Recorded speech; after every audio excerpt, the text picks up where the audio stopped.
Luc chapitre 1, du verset 1 au verset 4.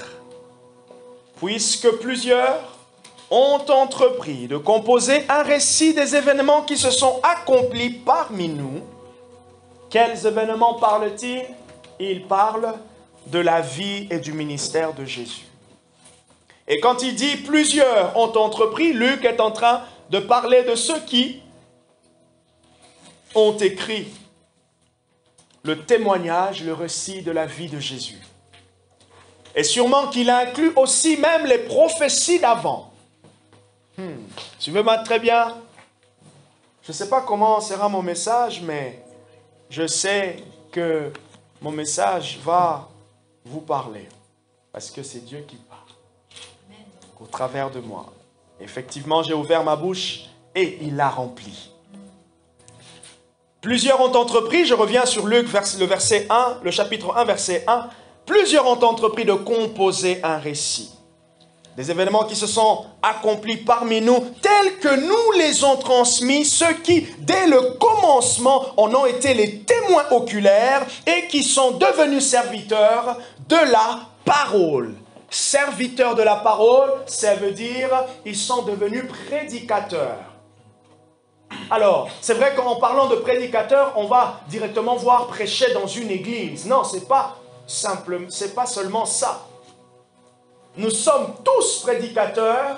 Dieu fait de nous tous des prédicateurs, comme Paul pouvait dire dans Romains chapitre 10, à partir du verset 11, je crois, au verset 11 ou 12, jusqu'au verset 14, où il dit qu'il est beau les pieds de ceux qui annoncent l'évangile. Et il dit, premièrement, les gens ont entrepris d'écrire un récit ordonné. Mais pourquoi ils l'ont fait ou comment ils l'ont fait? Parce qu'ils ont été des témoins oculaires. Ça veut dire parce qu'ils ont vu, ils ont touché le témoignage de Jésus. En fait, Luc est en train de dire, ceux qui ont écrit, ils n'ont pas écrit simplement pour écrire. Ils l'ont écrit parce qu'ils l'ont expérimenté. Ils l'ont écrit parce qu'ils l'ont vu. Ils l'ont écrit parce qu'ils ont touché avec leurs mains. Ah, Samarlos. Verset 3. Alors, il m'a semblé bon à moi aussi, après avoir tout recherché exactement depuis les origines, de te l'exposer par écrit d'une manière suivie. Excellent Théophile. Mon thème ce matin, c'est cher Théophile. Mon thème ce matin, c'est excellent Théophile. Oh, la Somendes. Il m'a semblé à moi aussi bon de pouvoir rechercher exactement. Donc moi aussi je me suis dit, puisque j'ai entendu, je suis allé voir les témoins oculaires. De quoi? De la vie de Jésus. Il m'a semblé bon à moi aussi de pouvoir te l'exposer. Verset 4. Dans quel but j'ai choisi d'entreprendre cette démarche afin que tu reconnaisses la certitude des enseignements que tu as reçus. On t'a parlé que Jésus a vécu. Jésus est mort. Jésus est ressuscité. Ok, tu as reçu ces enseignements. Mais je t'écris au fait, de manière ordonnée, de manière suivie. Quand on écrit, aujourd'hui on sait qu'un courrier, un livre, tout ça, il y a quoi? Il y a une introduction, un développement et une conclusion. Et donc Luc aussi se dit que j'aimerais t'apporter l'origine, le début, le développement, ainsi que la conclusion. Afin que tu reconnaisses la certitude. Et moi aussi, j'aimerais parler à cher Théophile ce matin. Est-ce que chacun peut dire Théophile? Théophile. Théophile. Théophile. Afin que tu reconnaisses, là c'est maintenant, là vous ne répétez pas, afin que tu reconnaisses la certitude des enseignements. Ça va, Rodrigo? Tu vois déjà où je veux en venir? Un peu? Non? Afin que tu reconnaisses la certitude des enseignements que tu as reçus. Cher Théophile. Oui, c'est vrai, mon thème est un tout petit peu intriguant, mais c'est fait exprès. Là, c'est pas inspiré, mais c'est fait exprès. Cher Théophile. Tu as le nom de la vidéo. Le nom de la vidéo. Ok? Comme ça, tu ne vas pas oublier. Cher Théophile. Théophile, ici, en gros, c'est la personne à qui Luc écrit la lettre. Ok? Quand vous parcourez les évangiles, vous en avez 4. Vous avez 3, Matthieu, Marc, Luc, ok, qu'on appelle les évangiles synoptiques. Le mot synoptique signifie simplement que les évangiles, ils contiennent, au fait, des parties, un ensemble suivi de la vie de Jésus. Ce que l'on retrouve dans Matthieu, on retrouve aussi dans Marc, ainsi que dans Luc. Ok? Mais le pourcentage diffère. Maintenant, le troisième évangile, le quatrième plutôt, qui est l'évangile de Jean, il n'est pas compris dans les synoptiques. Pourquoi? Parce que Jean ouvre une autre perspective. Matthieu parle de la vie de Jésus et présente l'aspect de la royauté. Et Matthieu s'adresse à des Juifs. Voilà pourquoi on peut retrouver beaucoup de références aux prophéties données par le prophète Ésaïe. Marc, maintenant lui, Marc, il prend une direction différente. Marc, au fait, il n'est pas trop, si je peux employer un terme très... Il n'est pas trop juif. Mais Marc, il est plutôt pratique. Voilà pourquoi Marc s'engage et il présente beaucoup, et alors beaucoup de miracles de Jésus. Et maintenant Luc, lui ne s'adresse pas à un public juif. Il s'adresse à un public gentil. Et l'expression dans la Bible, les gentils, c'est tous ceux qui n'étaient pas d'Israël, donc juifs. Et donc nous sommes des gentils. Souriez, non? Vous êtes gentils. Bon, c'était la blague, vous avez compris. Juifs, tous ceux qui n'étaient pas juifs étaient appelés des gentils. Et donc Luc maintenant s'adresse aux gentils. Et pour l'histoire, tous les théologiens s'accordent, et même d'ailleurs ça ressort des écrits bibliques, que Luc a travaillé avec Paul. Dans les voyages de Paul, il y avait Luc. Luc était un médecin, urgentiste, chirurgien, généraliste, on ne sait pas. Ce qu'on sait, qu'il était médecin.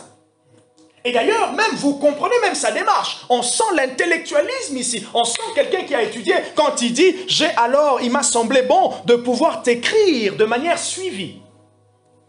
Il est passé à l'école. Ok? Mais maintenant, afin que tu reconnaisses la certitude. Afin que tu comprennes que les enseignements que tu as reçus, ce ne sont pas des faux enseignements. Ce qu'on t'a dit, ces personnes l'ont réellement expérimenté. Ils l'ont réellement connu. Ils l'ont réellement touché. Voilà pourquoi ils pouvaient parler. Il faut savoir que dans la vie chrétienne, dans notre marche avec Dieu, nous connaissons Dieu par l'expérience. D'ailleurs, la nouvelle naissance est une expérience. Celui qui ne passe pas par la porte des brebis ne peut pas connaître le berger de brebis. Celui qui ne passe pas par la porte de brebis ne peut pas connaître le berger de brebis. Jean chapitre 10, le verset 1 à 2. Le brigand vient, le voleur vient pour dérober, détruire. Mais moi, le bon berger, j'entre par la porte. Je viens pour construire.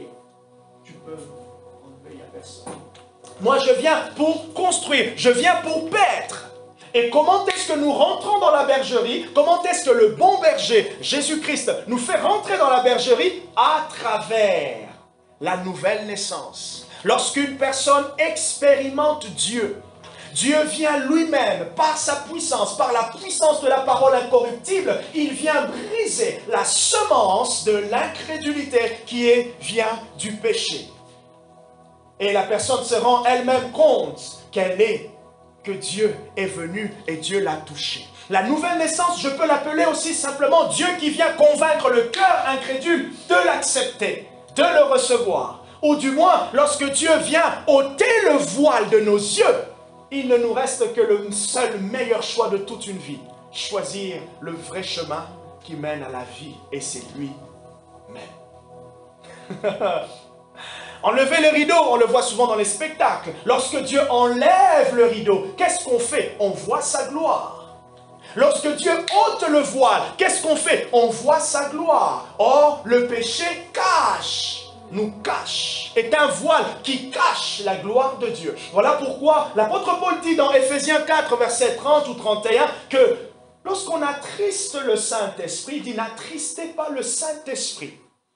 Et lorsqu'on attriste le Saint-Esprit, c'est comme si nous mettons un voile sur sa gloire. Alors, Théophile. Théophile, premièrement, je dis, c'est un personnage, quelqu'un qui n'était pas juif, et c'était lui le destinataire de la lettre de Luc. Donc, sûrement, Théophile, c'était un croyant. Et d'ailleurs, vous connaissez les deux écrits de Luc? Vous connaissez les deux écrits de Luc dans la Bible?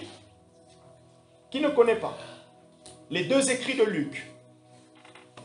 Vous connaissez l'autre livre, mais c'est juste que vous ne connaissez pas que c'est Luc aussi qui l'a écrit. Actes des apôtres. Ok? Actes des apôtres et Luc, et l'évangile de Luc, c'est Luc qui en est l'auteur. D'accord? Et donc, l'évangile de Luc, ainsi que les actes des apôtres, sont destinés à Théophile. Afin qu'il reconnaisse les actes, la certitude des enseignements reçus. Afin qu'il reconnaisse la certitude des informations reçues. Oh, c'est très important. La certitude des informations. D'ailleurs, ce qui nous empêche, ce qui nous bloque. Rodrigo, il a dit peut-être mercredi, je ne sais plus. Mais qu'est-ce que le diable fait généralement lorsqu'il fait rentrer le mensonge? Lorsque l'ennemi emmène le mensonge, qu'est-ce qu'il vient? Il vient enlever, ôter la certitude de la première information. Quand l'ennemi a emmené le mensonge dans Genèse, il est venu ôter quoi? La certitude de ce que Adam et Ève avaient entendu de Dieu. Et c'est lorsqu'il enlève la certitude où va reposer ta foi. Si tu n'es plus certain de ce que tu crois, tu ne peux plus avoir la foi. Voilà pourquoi la foi n'est pas un slogan. La foi est une ferme assurance. Ça veut dire, la foi est une certitude intérieure, une certitude de l'être intérieur, une certitude de l'esprit. Un ami m'a dit trois choses. Je ne sais pas si je vais essayer de me rappeler. Il m'a dit, premièrement, l'intuition, c'est l'intelligence de l'esprit. Deuxièmement, la communion, c'est l'émotion de l'esprit. J'espère que j'y arrive. Et troisièmement, je me rappelle. L'intuition, c'est l'intelligence de l'esprit.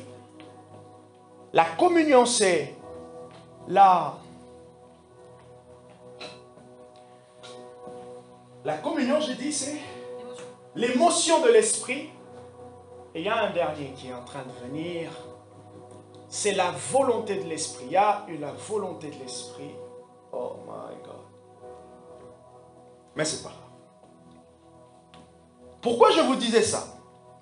Parce que l'être intérieur dans la foi, on est déstabilisé, au fait, l'esprit ne sait plus dans quoi se reposer. Et donc, pour qu'il puisse se reposer sur quelque chose, il faut que ce sur quoi il croit plutôt, soit certain. Et donc, le rôle du Saint-Esprit maintenant, en tant qu'esprit habitant en nous, qu'est-ce qu'il fait? Il valide, il travaille sur la certitude de notre foi. Vous ôtez cela, demain il n'y a plus rien. Je vous envoie un message, pas un mercredi, mais un lundi ou un dimanche soir, l'église ferme. Je ne suis plus certain d'être pasteur, les amis. Je ne suis plus certain de pouvoir conduire l'église. je ne suis plus certain que, franchement, les choses qu'on fait vont amener quelque part. La certitude est ôtée. Maintenant, regardez comment c'est beau. Théophile, et c'est là maintenant que je vous emmène un peu plus à comprendre pourquoi je dis « cher Théophile ».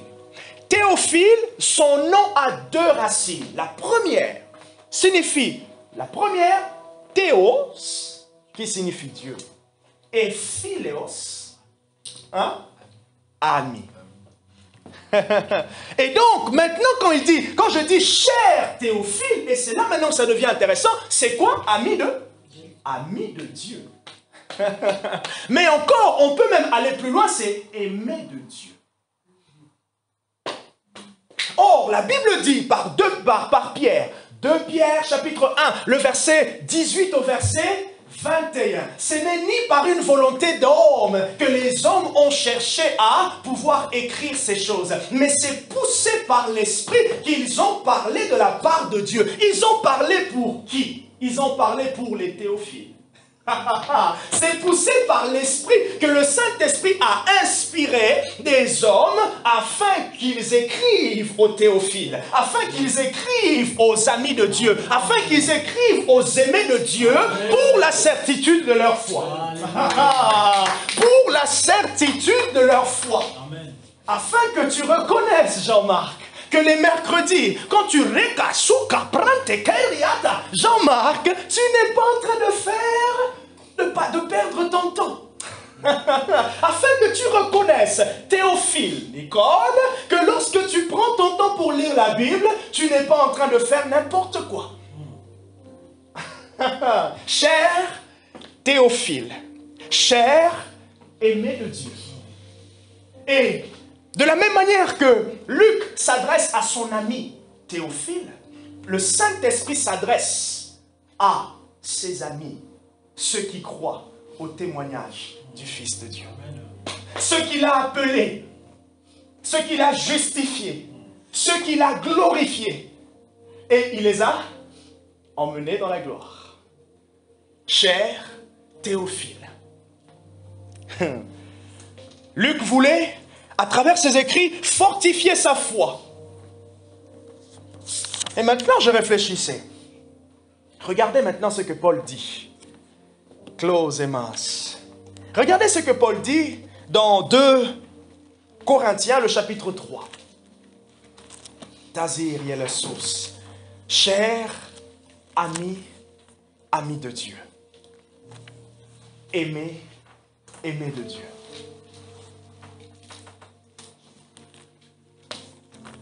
Klamos Eva. 2 Corinthiens chapitre 3, c'est l'apôtre Paul qui lit. On va lire on va commencer à partir du verset 1 et on va s'arrêter au verset 3. Il dit ceci: recommençons-nous à nous recommander nous-mêmes? Ou aurions-nous besoin, comme quelques-uns, des lettres de recommandation pour vous ou de vous? Vous êtes qui? Corinthiens, vous êtes notre lettre écrite dans nos cœurs, connue et lue de tous les hommes. Si ce passage n'est pas souligné dans votre Bible, je vous encourage à le faire. Vous êtes, je suis, je suis la lettre écrite dans le cœur. Je suis la lettre de Dieu, écrite dans mon cœur, connue et lue de tous les hommes. En d'autres termes, Paul veut dire, Corinthiens, vous êtes le fruit de notre ministère. En d'autres termes, le Saint-Esprit veut nous dire, Église, que nous sommes le fruit de son ministère. Nous sommes le fruit de son service. Nous sommes le fruit de son service. Et j'aimerais nous dire ce matin que tu es une lettre de Christ. Une lettre vivante. Et Christ est en train de bien écrire dans ta vie. Christ, il n'est pas en train de faire des fautes. J'aimerais dire encore qu'il n'y aura pas rélecture.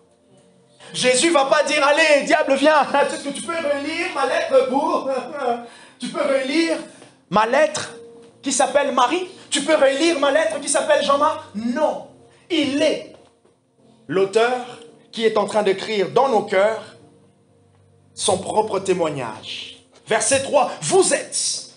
Tu es manifestement une lettre de Christ écrite par notre ministère. Là, Paul est en train de dire leur ministère. Et là, moi, je suis en train de dire ce matin, nous sommes une lettre de Christ manifestement écrite par le ministère du Saint-Esprit. Il dit, non avec l'encre, mais avec l'Esprit. WSM, nous sommes une lettre de Christ avec l'Esprit.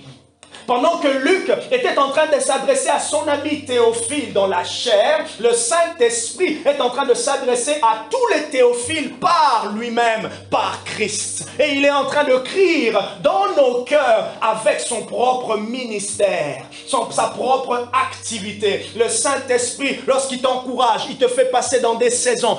Toutes les aspirations qui viennent dans ton cœur, tout l'élan qui est produit, manifeste l'activité d'écriture. Le plus grand auteur, c'est Dieu. Et il continuera à écrire, afin que le monde voie, comme a dit Paul, par l'Église, l'infinie grandeur. Afin que le monde, afin que Poitiers, afin que Châtellerault voit par l'Église. Ça veut dire par les chrétiens, l'infinie grandeur. C'est pour cela, puisque Dieu est en train d'écrire, laissons Dieu terminer chaque page, chaque mot, chaque paragraphe, chaque chapitre. Lagos, chaque chapitre, il dit, non pas avec l'encre, mais avec l'Esprit du Dieu vivant, non sur des tables de pierre. Dieu est en train d'écrire où? Il est en train d'écrire dans nos cœurs. Et on sait que dans la Bible, le cœur, c'est le centre de l'émotion, le centre de la volonté. C'est vraiment le centre même de l'être humain. Quand la Bible parle du cœur de l'homme, parle du lieu où beaucoup de choses sortent. Et si Dieu est en train d'écrire dans ton cœur, il écrit avec le ministère de l'Esprit. Alors, amis, aimé de Dieu. Alors, Théophile, je t'écris une lettre. Alors, Théophile, je t'écris une lettre afin que tu reconnaisses la certitude des informations. Je vais chuter. Oh. J'ai chuté. Ah, vous voyez, ma chute a provoqué le téléphone de ma femme. Je me suis dit, il y a un lien entre amour et amitié dans la Bible.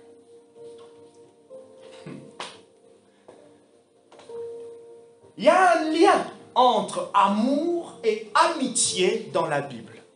Rodrigo, est-ce que tu peux me prendre, et vous pouvez noter Jean chapitre 15, le verset 5.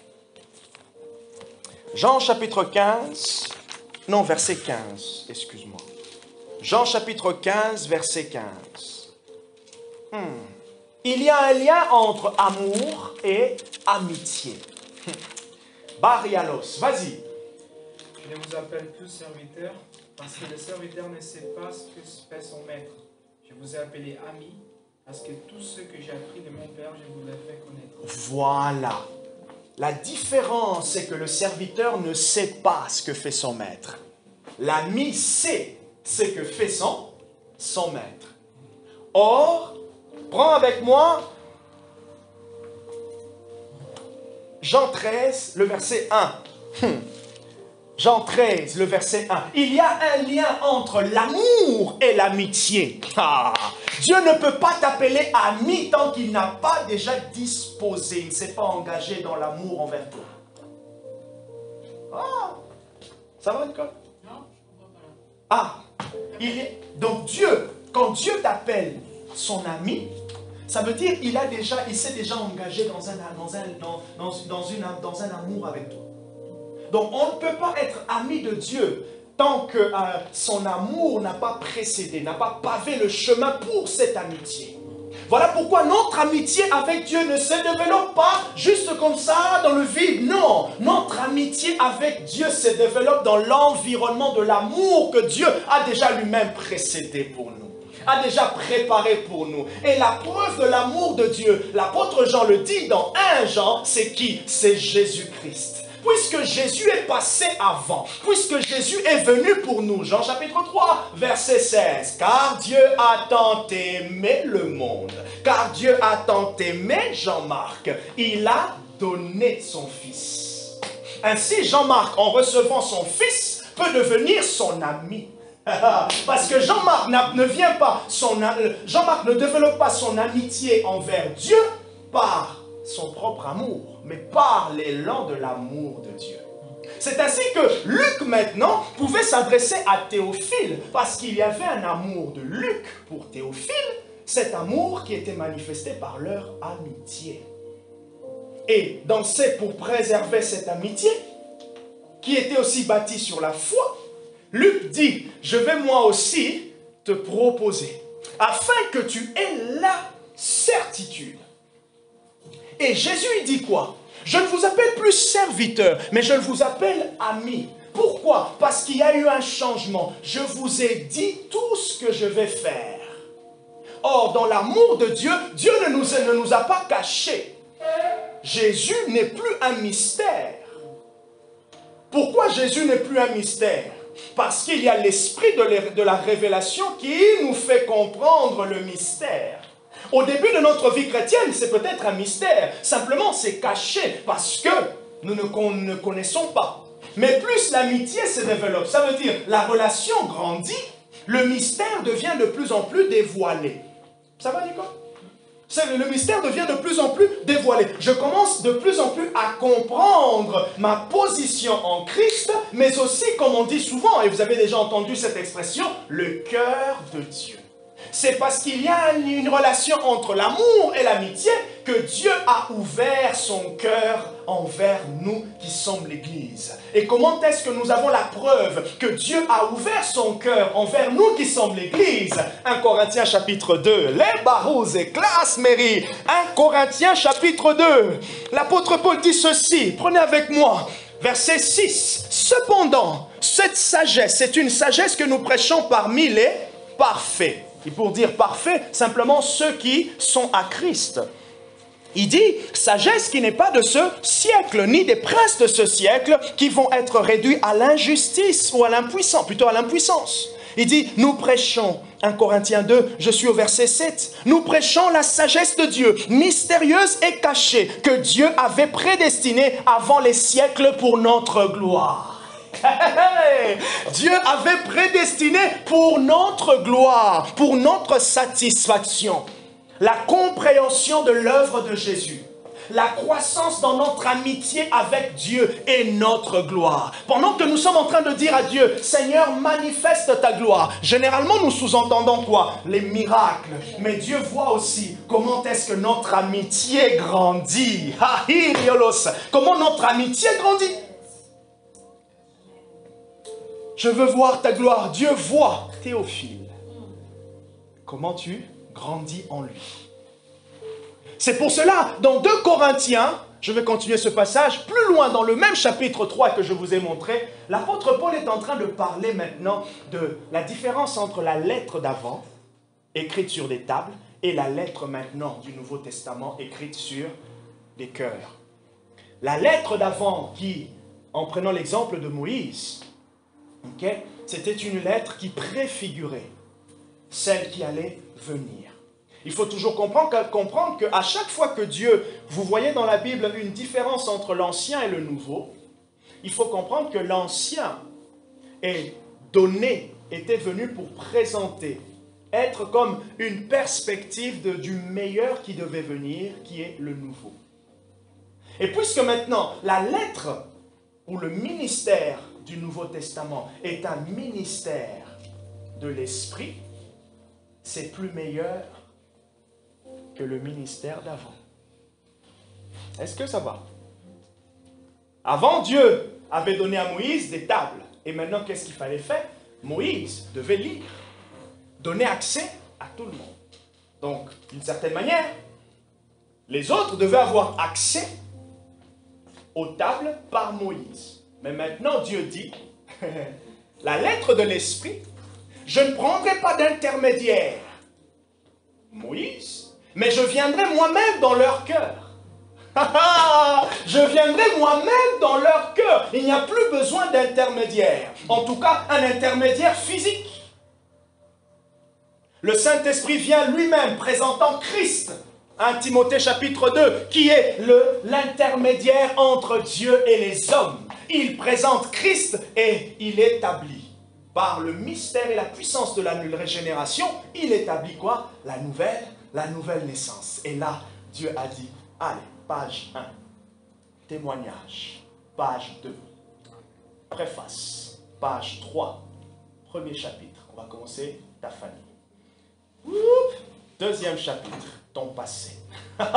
Je réécris. Oh, quatrième chapitre, ton travail. Cinquième chapitre, oh non. Mon projet pour toi. Et là, ça commence à être long. Partie 1, mon projet. Partie 2, ton projet. Oh, le projet de Dieu pour toi est plus long que ton passé. Parce que d'ailleurs, même ton passé, notre passé faisait partie d'une information agréable que Dieu allait se servir pour notre futur. Pendant que Rodrigo va se tenir là et commencer à prêcher son témoignage. Vous savez, moi j'ai goûté la drogue. Ok. Oh, d'accord. C'était comme ceci, c'était comme cela, c'était comme cela. Il est en train de relire avec le Saint-Esprit le passé. Mais il est en train de relire avec une voix puissante de l'Esprit qui permet à celui qui entend cela, il peut être saisi. Comment est-ce qu'on se donne aujourd'hui le goût de pouvoir lire un livre? Lorsque celui qui l'a lu peut nous le recommander. Et pendant que je donne mon témoignage, je suis en train de recommander mon livre, qui est ma vie, à quelqu'un. Je suis en train de le dire. Est-ce que tu veux lire ma vie, écrite par le Saint-Esprit? Est-ce que tu veux lire comment j'étais ceci, comment j'étais cela, comment j'étais froid? Est-ce que tu veux relire? J'étais un jeune de 11 ans. Qui aujourd'hui, surtout quand on est dans notre contexte aujourd'hui, un jeune de 11 ans qui croit en Jésus et il persévère jusqu'aujourd'hui. Et quelqu'un va me dire, oh, tu sais, c'était l'influence des parents. Ok, je peux encore comprendre, c'était l'influence des parents jusqu'à 12 ans, jusqu'à 18 ans. Mais je sais, j'ai passé 18 ans, j'ai passé 20, j'ai passé 25. Je suis venu étudier ici tout seul. Je pouvais faire des bêtises. Mais la lettre, l'auteur, continuer à écrire les pages. L'auteur était toujours là, jusqu'aujourd'hui, 35. Oh Jésus! Bon, vous avez compris que je suis trop en avant. Hein? 34. La lettre. Est-ce qu'on peut permettre? On peut recommander. Est-ce que tu peux recommander, Marie, le livre de ta vie à quelqu'un? Ah, demain, tu vas ouvrir une page. Amen. Demain, tu vas laisser la page ouverte. Avec, comment on appelle ça, le marque-page. Tu choisis là où tu veux t'arrêter. Et le Saint-Esprit va choisir ce qu'il voudra. Comment, là où il voudra. Quelle partie, quelle page dans ton stage. Le Saint-Esprit va choisir quelle partie avec WSM. Le Saint-Esprit est en train d'écrire. Il est en train de recommander ton livre dans ta famille. Rachel va lire. Plusieurs dans Poitiers liront. Ah bon? Imaginez quand je parle, si je parle de mon témoignage à 11 ans, il y a un jeune de 11 ans, il peut être touché. Ou même sa maman peut espérer. Mon fils a 8 ans, ça peut se passer aussi à 8 ans. Un jeune de 8 ans peut aussi être touché par la puissance de Dieu et il n'y a pas, Dieu ne fait exception de personne. Cher Théophile. Et le verset 9 de 1 Corinthiens chapitre 2, 1 Corinthiens chapitre 2, Paul y dit, à nous, verset 9, mais c'est comme il est écrit, ce que l'œil n'a pas vu, ce que l'oreille n'a pas entendu, ce qui n'est pas monté au cœur de l'homme, tout ce que Dieu a préparé pour ceux qui l'aiment. À nous, Dieu nous l'a révélé par l'Esprit, car l'Esprit sonde tout, même les profondeurs de Dieu. L'Esprit nous l'a révélé. Et Luc a révélé à Théophile. Le Saint-Esprit parle aussi à des Théophiles ce matin. Amen. Il parle à des aimés de Dieu. Il parle à ceux qui sont amis de Dieu. Et Jésus dit, vous n'êtes plus serviteurs, vous êtes maintenant amis. Pourquoi? Parce que je vous ai dit ces choses. Et nous aussi, nous sommes des théophiles parce que l'Esprit nous enseigne. Parce que l'Esprit nous révèle des choses. Parce que l'Esprit ouvre, nous donne accès au cœur de Dieu, au trésor divin. L'Esprit me donne accès au trésor divin. Si j'entre à la banque, au guichet, ici, je ne sais pas, Banque Populaire, tout ce que vous voulez, je vais à la banque, j'arrive à l'accueil, je ne peux pas entrer là où on compte l'argent. Pourquoi je n'ai pas accès? Je ne travaille pas. Mais moi, pendant que je j'entre, j'ai accès au trésor divin. Et le Saint-Esprit m'enseigne des choses. Le Saint-Esprit me montre ce que je dois connaître, afin que mon amitié avec Dieu soit préservée, mais mon amitié avec Dieu puisse grandir. Et la conséquence, je reconnaîtrai la certitude des enseignements. Ça veut dire, ma foi sera enracinée parce que le témoignage que j'entends ne vient pas des hommes. Le témoignage que j'entends vient du Saint-Esprit. Et qui d'autre qui connaît mieux Jésus que le Saint-Esprit? Que Dieu nous bénisse. Amen.